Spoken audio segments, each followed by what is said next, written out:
Et bonjour à toutes et à tous, j'espère que vous allez bien. On se retrouve pour la quotidienne du 31 janvier. Aujourd'hui, discours de la Jérôme Powell, discours de la Fed. Et la vidéo s'appelle Tout dépend de lui. J'ai un peu abusé, j'ai un peu grossi le trait. Mais dans l'idée, c'est ça, c'est que les marchés, la santé des marchés financiers durant les prochaines semaines, ça va beaucoup dépendre de ce qu'il va dire ce soir. Donc on va aller voir les news et on va aller voir aussi pas mal d'altcoins, pas mal de price action qui sont assez intéressants. On commence directement avec la map des cryptos comme d'habitude. On est pas mal dans le rouge. Chili, c'est compliqué. Pour les holders de Chili, franchement, force à eux. J'en avais avant, mais j'ai vendu. Mais regardez sur l'année, hein, quand toutes les cryptos font fois 50%, enfin plus 50%, plus 100%, etc., etc. Être négatif sur sa ligne, c'est assez compliqué mentalement, je pense. Niveau volume, on n'est pas très élevé. Euh, Bizarrement, encore une fois. Mais niveau Bitcoin, on est repassé au-dessus des 42 000 $. Et niveau Ether, on va l'analyser plus tard, mais on a des mouvements qui ont été assez intéressants. Allez, on passe sur Twitter et on a une assez grosse news. Je vais le faire aujourd'hui, je ne l'ai pas fait encore, sorti hier, avant-hier. Généralement, quand c'est comme ça, je laisse un peu l'eau couler sous les ponts, on va dire. Je laisse le temps passer, juste le temps que les gens essayent avant moi. Ça me rappelle un peu quand je prends le rond-point de la mort là à Paris. Euh, T'attends toujours qu'il y ait une voiture à ta droite pour faire bouclier, pour passer, tu vois, c'est un peu la même chose. Donc là, il y a une intégration casse-pas sur Ledger. Donc voilà, j'attends que les gens envoient leur casse-pas sur Ledger. Et dès que je suis bien sûr qu'il n'y a pas de problème, et ben, je le ferai moi-même. Ça me dérange pas de ne pas avoir mes casse-pas sur Ledger pendant quelques jours de plus. Donc ça, pour ceux qui ont des casse-pas, très intéressant. Enfin, on a un code wallet, un hard wallet pour nos casse-pas. C'était indispensable en réalité, hein. C'est indispensable pour le bull run. Et j'espère que pour Tao aussi, ça va venir. Ensuite, on a Richard Détente qui nous montre une vidéo, qui nous repartage une vidéo qui est très intéressante. Et en gros, je vous laisse aller voir hein, si vous voulez aller la voir, ça dure 2 minutes. Mais c'est, selon certaines instructions, c'est ChatGPT qui peut faire un paiement en Bitcoin à une autre IA, par exemple. Et je pense que ça va aller très vite, je pense comme lui, hein, mais que ça va aller très vite et que dans peut-être pas mois, mais dans quelques années, les IA vont être autonomes et déjà rien que là, elles sont capables, au niveau actuel, elles sont capables d'aller payer d'autres IA pour, tout con, mais pour manager une team par exemple. Tu lui dis, vas-y, tiens, 1000 balles en Bitcoin et fais-moi X projet, et du coup, il va être tout seul, indépendant, il va dire, bah, toi, je paye une IA 100 dollars en Bitcoin pour que tu me fasses ci, 100 dollars là-bas pour que tu me fasses ça, etc., etc., juste pour manager un projet. Et donc, franchement, ça fait un peu peur, mais c'est un peu excitant. Je trouve que ça m'excite un peu.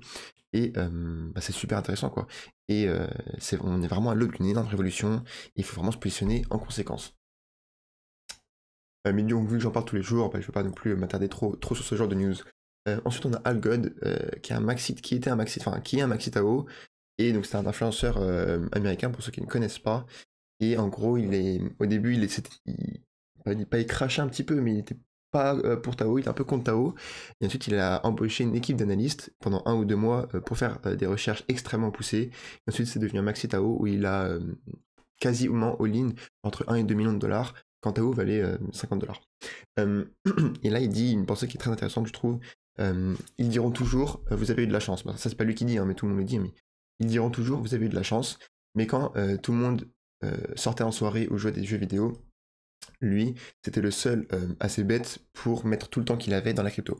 Et ça, je pense que c'est tellement vrai. Et si vous êtes là sur la chaîne, bah, ça va probablement être votre cas aussi. Mais tout le monde s'accorde à dire qu'en top de bull run, quand vous avez fait votre pain, quand vous avez gagné de l'argent, etc., tout le monde dit putain, t'as juste été là au bon moment, ouais, t'as juste eu de la chance. Mais c'est si faux, et franchement, je l'attends celui qui va me dire ça. Et il faut se rendre compte, et il faut être fier, en vrai, mais enfin, c'est du travail, quoi. On investit, c'est du travail, c'est une charge mentale forte, je trouve. Faut s'éduquer, il faut tout le temps apprendre. Je trouve que l'investissement, c'est un des secteurs qui est le plus demandant en ressources et voilà, qui demande beaucoup, beaucoup de travail. Et sortir gagnant dans la crypto, c'est clairement pas donné à tout le monde. Il faut éviter les scams, il faut savoir bien sélectionner les projets, il faut s'être renseigné sur les cycles, donc c'est clairement pas donné. Et s'il y en a qui sortent en bénéfice, c'est-à-dire qu'il y en a beaucoup d'autres qui sortent en perte. Tu vois. Et donc si vous êtes dans le côté des gagnants, et ben déjà bravo à vous. Et clairement, ce n'est pas juste de la chance. Il y en aura pour qui c'était juste de la chance, celui qui ne connaît rien. Mais celui qui a passé voilà, une demi-heure, 1 heure par jour à se remettre sur ses investissements, à passer du temps, etc. Et ben là, non, c'est de l'argent qui a été durement acquis et qui aura été mérité. Et franchement, tout simplement, il faut être fier de ça. Et je pense que préparons-nous déjà à ça, parce que l'idée, c'est que voilà, tous les là, pendant 2 ans, on va faire que ça. Enfin, en tout cas, moi, c'est mon cas, je vais ne faire que ça. Donc, je vais probablement sortir en gain, en tout cas, je l'espère. Et clairement, je saurais que ça n'aura pas été que de la chance. C'est toujours un peu de chance, mais ça n'aura clairement pas été la majorité de la conséquence de mon parcours dans la crypto, ça j'en suis sûr. On passe niveau news, on commence avec la macro. Donc comme je dis au début de vidéo, hein, on a la décision de la Fed aujourd'hui à 20 h. On est bien 31, ouais. Et c'est clairement important, et ça va être ça qui va donner ça va être un peu le vecteur directeur des marchés financiers, de la bourse, du Nasdaq, etc. Et surtout des cryptos aussi, pendant les prochaines semaines. Donc c'est très important. En gros, il va traiter toutes les news macro, l'inflation aux US, toutes les news, le pétrole aux US, etc. Mais aussi un peu la peur d'Evergrande en Chine, un peu la peur du risque systémique. Et en fonction de ça, il va jouer un peu un jeu d'équilibriste, et il va dire, il va essayer de nous informer sur quand se fera le point pivot, et les marchés vont ensuite en déduire quelque chose, et ça va être une bonne chose ou une mauvaise chose, voilà, tout simplement. Des ETF Ethereum disponibles dès le 23 mai prochain. Standard Chartered prévoit un ETH à 4 000 $. En gros, il nous prévoit un mouvement sur ETH semblable à celui qu'on a vu sur le Bitcoin. Un buy the rumor, sell the news, clairement. Et c'est possible, en Bitcoin, on a vu que pendant les 6 mois avant l'ETF, ça a pris beaucoup de pourcents, entre 50 et 100%. Est-ce que sur l'ETH, ça peut nous faire la même chose? Intéressant, et on voit que hier, on ira voir le graphique, mais hier, l'ETH a pas mal pump, et on va voir la stratégie que je vais adopter pour le challenge 10K ou 100K. Ensuite, pourquoi je suis zoomé comme ça là? Ensuite, Vitalik Buterin expose 4 manières dont l'IA pourrait fonctionner en synergie avec la blockchain. Donc ça, c'est ce dont on a parlé hier. Ah non, je n'ai pas parlé dans la quotidienne d'hier. Mais hier, en gros, je vous ai fait une vidéo qui était vraiment axée sur Tao, avec toutes les news, les press action, etc. Et j'ai sorti la vidéo, et genre une demi-heure plus tard, il y avait Vitalik Buterin qui avait sorti un article où il avait cité Tao, Bitensor. L'article était plutôt pessimiste, en faisant faites attention, la blockchain avec l'IA, mais ça peut être intéressant, et il a cité Tao dans le côté en mode ça peut être intéressant. Donc voilà, je vous le dis si vous ne le savez pas. Donc ça, c'était clairement une bonne nouvelle, et je pense que de manière générale, ceux qui vont parler d'intégration IA et de la blockchain, ils vont venir un à un. Là, il y a Vitalik Buterin, et il y aura plein de petites personnalités comme ça. Je pense notamment à Yann LeCun, je sais pas comment on dit, Yann LeCun, qui travaille chez Facebook et qui a été un des précurseurs d'Internet et de l'intelligence artificielle. C'est clairement un très gros chercheur. Je pense que ça, ils vont tous venir un à un, et donc le but c'est de positionner avant tout cela, quoi. Donc je pense que c'est clairement ce qu'on fait. Ensuite, dans le même thème, on a OpenAI qui aurait enfreint les lois sur la protection des données et la vie privée en Italie. Alors il me semble que l'Italie, ils ont été assez durs aussi à confirmer, je suis pas sûr, mais il me semble que c'était avec Airbnb. Il me semble qu'il y avait une news il y a quelques mois où Airbnb avait dû payer une amende faramineuse à l'Italie, possiblement à cause du traitement des données, mais pas sûr. Et donc là, clairement, ils reviennent à la charge sur OpenAI. Je ne sais pas si c'est vrai, ou si juste parce qu'en fait, l'Italie, ils ont banni OpenAI il y a quelques mois. En fait, c'était tellement compliqué de ban une révolution comme ça. Moi, je suis contre aussi, hein. Je trouve ça fou que tout le monde aussi puisse profiter d'une révolution telle que ChatGPT, mais sauf les Italiens. Je trouve ça c'est un peu inégal. Mais du coup, ils ont ban OpenAI, et est-ce que dans cette optique-là, de faire accepter cette décision-là, ils se sont pas dit, bon bah ok, on va dire qu'ils utilisent mal les données, etc. Et que ça se trouve, ils ont tout inventé, c'est possible. Mais en réalité, la crainte est là. OpenAI a des quantités de données énormissimes, un peu à la Facebook. Et en fait, tout simplement, les boîtes comme ça, elles vendent ces datas-là. Et c'est désagréable, en fait, de savoir vendu, etc., de savoir observer. Et ça, c'est un des secteurs que la blockchain pourrait aider, évidemment. C'est on n'aurait plus cette peur de toute cette puissance centralisée comme OpenAI est en train d'avoir. On passe sur les graphiques avec Bitcoin. Je vais laisser mon tracé, hein, tant que pour l'instant il n'est pas invalidé. On va le laisser. On avait dit qu'on était plutôt dans une correction de A, B, C. Pour l'instant, ça respecte bien. Donc on va voir où ça nous mène. Si on va faire cette C dans cette zone d'or entre les 0,5 et les 0,78 de Fibonacci, pourquoi pas. Niveau Bitcoin, en daily, on est encore au-dessus de toutes les moyennes mobiles. Donc là, c'est plutôt bullish. Mais en gros, comme j'ai dit, ça va dépendre des news macro, ça va dépendre de ce que notre ami Jérôme Powell va nous dire majoritairement. Autre crypto assez intéressante que je passe pas tous les jours, mais que j'aime bien, c'est Chainlink, que j'avais vendu, il me semble, à ces prix-là. J'ai vendu personnellement mes Chainlink à ces prix-là, parce que j'ai trouvé qu'il y a d'autres cryptos plus intéressantes. Type Alephium par exemple, qui n'a toujours pas connu de bull run, qui a une plus petite market cap, qui est tout aussi utile, je pense. En tout cas, qui va être très utile. Donc c'est pour ça que je préfère investir dessus. En revanche, Chainlink, j'avais dit qu'elle m'intéressait dans le challenge 10K ou 100K. Je vais faire une vidéo dessus bientôt, je pense. Je pense que là, c'est l'opportunité. On va être au début du mois de février. Ça va nous permettre de faire un petit bilan. Ça va nous permettre de faire un DCA de 1000 euros. Hein, c'est ce qu'on s'était dit. 1000 euros tous les mois. Peut-être que je vais charger un petit peu plus. On va voir. Mais en gros, j'avais joué le move que Ethereum était nos stablecoins, on avait mis une autre sorte de réserve de cash sur Ethereum, et dès que les opportunités se présentaient, et ben on allait se déverser sur d'autres altcoins. Chainlink, j'avais dit que c'était un altcoin que j'attendais, je l'attends toujours, franchement, et pourquoi je l'attendais? J'attendais un RSI qui baisse. Là c'est pas mal, on est passé en dessous de 70, malheureusement on n'achète pas sur une résistance, et on voit que là, en daily comme en weekly, on est sur une grosse résistance. Si on l'a breakout, bah c'est dommage, j'aurais raté le train, mais après, je pense que là, c'est trop beau pour ne pas le faire. Je n'achète pas sur la résistance, je vais attendre qu'on aille en bas du range. Sur un support, c'est un peu greedy, je l'avoue, mais il y a aussi toutes les moyennes mobiles qui convergent vers ce point-là. Donc je vais clairement attendre ça, et dès que ça va être le cas, et bah, je vais rotate pas mal de fonds de ce challenge de Ethereum vers Chainlink, parce que c'était mon plan initial. Ensuite, on a Fideum. Fideum, ça fait un peu de temps que je n'en ai pas parlé, je vais faire une vidéo dossier aussi. Il y en a une qui sort cet après-midi, mais ce sera pas sur Fideum.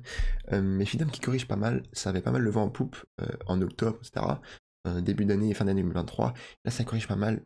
Malheureusement, je suis déjà trop chargé dans mes wallets perso. Peut-être encore une fois que j'en ai aussi dans le wallet 10K ou 100K, mais peut-être que je vais augmenter la taille de mon bag parce que c'est clairement une crypto qui est très intéressante pour moi. Qui est toute seule de cette narrative-là sur ce bull run. Donc franchement, j'aime pas mal. Et je vais décider dans la vidéo de dossier que je ferai cette semaine, la semaine prochaine, si on rechargera ou pas pour la vidéo 10K200K. Ensuite, on va sur un peu plus gros quand même, Ethereum. Ethereum qui nous a fait hier une assez hausse poussée. Hein. Malheureusement, on s'est fait ravaler cette mèche qui était assez dégueulasse. Mais voilà, Ethereum est toujours au niveau de notre range. Quoi dire, peut-être qu'on peut s'attendre à un buy the rumor en attente de la proposition des ETF. En revanche, je pense que la news des ETF sur Ether sera moins conséquente que la news des ETF sur BTC, parce que sur BTC c'était la première fois, c'était vraiment fou. Là, je vais pas me cacher, mais tous les investisseurs ont bouffé que de l'ETF, que de l'ETF, que de l'ETF pendant 6 mois. Franchement, les news c'était que ça pendant 6 mois. Je pense que la majorité des gens comme moi sont un peu blasés de ces news. Évidemment, ça peut être une bonne news si ETH a son propre ETF, mais c'est pas non plus aussi révolutionnaire, on va dire, entre guillemets, que le Bitcoin qui avait son ETF. Donc je pense que ça peut avoir un impact positif, mais pas autant que sur le Bitcoin. Voilà.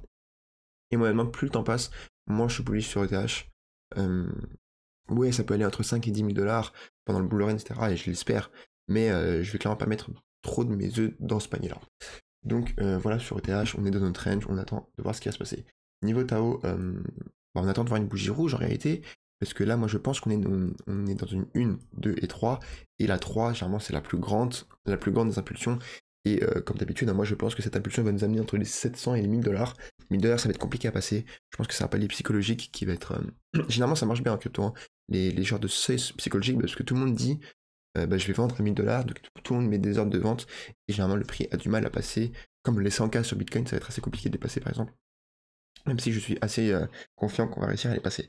Bah là, logiquement, hein, je joue les stats, mais on serait juste dans une impulsion de ce type-là.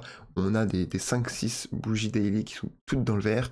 Et voilà, une fois par semaine, on a une bougie rouge pour un peu digérer, et ensuite on repart à la hausse. Donc on va voir ce que ça nous amène, mais ça va suivre le marché, et idéalement, il faudrait que le marché pump un peu pour que Tao surperforme tout ça. Autre crypto intéressante, c'est Polytrade. Polytrade, je vous en parle pas mal honnêtement. On est toujours sur nos supports, etc. C'est assez intéressant. Et là, on voit une figure de compression, comme on avait vu sur Tao. Comme on avait vu sur Tao, c'était ici. J'ai enlevé les tracés, mais c'était clairement... Ou peut-être ici, c'était ici. Et juste après, on avait vu cette bougie magnifique avec beaucoup de volume. On est venu faire un pullback et ensuite on va partir à la hausse. L'idée, c'est de faire la même chose sur Polytrade. C'est de faire une grosse bougie. En revanche, ça va être aujourd'hui, parce que sinon, l'analyse n'est plus bonne, mais c'est aujourd'hui de faire une grosse bougie, de venir faire un pullback sur ce support et ensuite repartir en tendance haussière. Voilà graphiquement ce qu'on peut attendre de Polytrade, qui est un projet fondamentalement très intéressant. Ensuite, on a Kaspa. Kaspa, c'est assez compliqué. Je n'ai toujours pas racheté à titre personnel. Et franchement, ça me fait de l'œil. Je pense que je vais racheter. Son temps viendra. Je suis allé passer sur le Telegram, etc. de Kaspa. C'était pas la fête, parce qu'on voyait Tao qui dépassait Kaspa. On voyait pas mal de cryptos qui faisaient des plus 30-40% dans la journée. Mais faut être patient dans la crypto. Son temps viendra clairement. Et je n'ai aucun doute sur le fait qu'elle aille retaper son ATH. Et ça va faire plus 50%. Donc honnêtement, je pense recharger très bientôt. Parce que là, on est quand même sur un gros support. Ça fait pas mal de temps qu'il nous supporte. Et si on repart à la baisse, et bah tant pis, j'aurais accepté ma perte. Et au pire, je rechargerai encore plus tard. Finalement, on a Alephium. Alephium qui, ça va être intéressant de le voir. Mais en gros, on a fait un haut plus haut que le dernier haut. Il va nous falloir une figure de retournement de tendance. Donc en gros, on veut un W. Pourquoi on veut un W? C'est-à-dire que là, on veut un bas qui va être plus haut que ce bas ici. Ça peut être n'importe où, mais juste plus haut, et ça va nous faire un joli W. Il s'agit d'une figure de retournement de tendance, et ensuite on va attendre un haut qui va être plus haut que celui-là, et là on repartira en tendance haussière.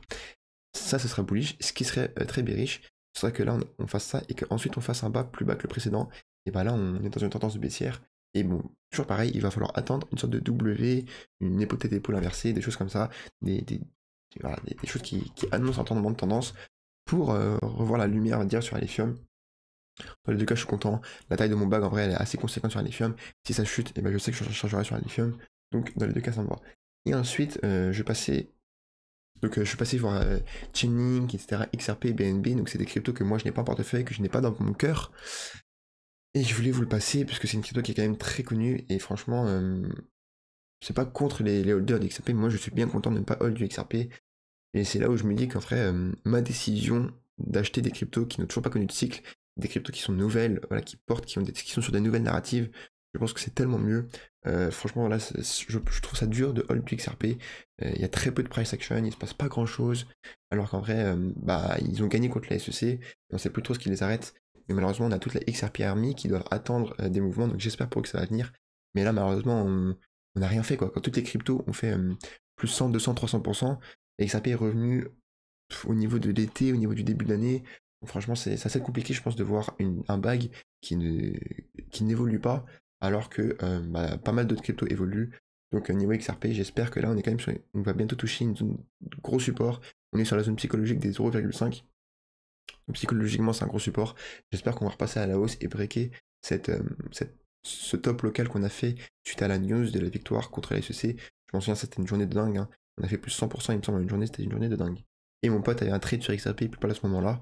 Donc quand ta crypto fait plus de 100% et que tu as un trade dessus, t'es plutôt content. Enfin bref, voici pour les news, je vous ai tout passé, les cryptos assez intéressantes, les news du jour. Je vous dis excellente journée, je vous dis à tout à l'heure pour la vidéo dossier sur une crypto qui est très intéressante. Je vous dis ciao ciao.